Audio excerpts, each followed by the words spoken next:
Pourquoi les Comores peuvent-ils créer la surprise à la CAN 2025? Vous le savez, la Coupe d'Afrique des Nations démarre le 21 décembre prochain.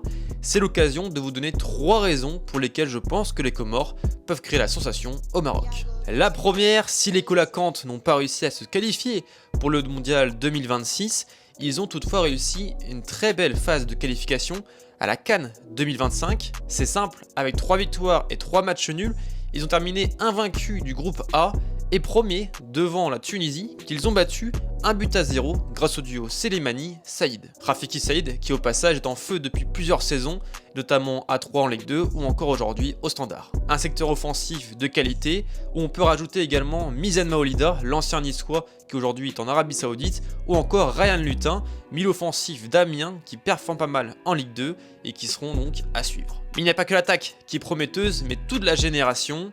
Que ça soit au milieu de terrain ou en défense, on retrouve vraiment des joueurs de qualité, notamment les anciens espoirs français.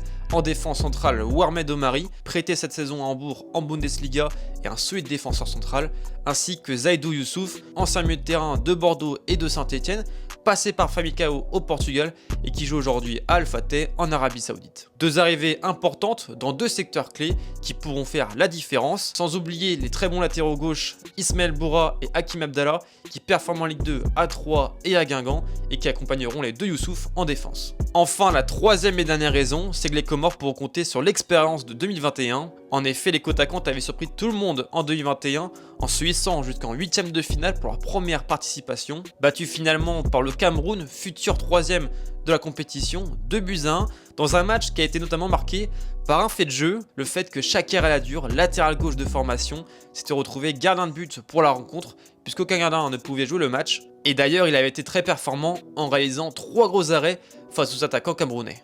Une très belle épopée pour une sélection créée en 2005, je le rappelle, et qui 20 ans plus tard espère vivre une histoire aussi belle.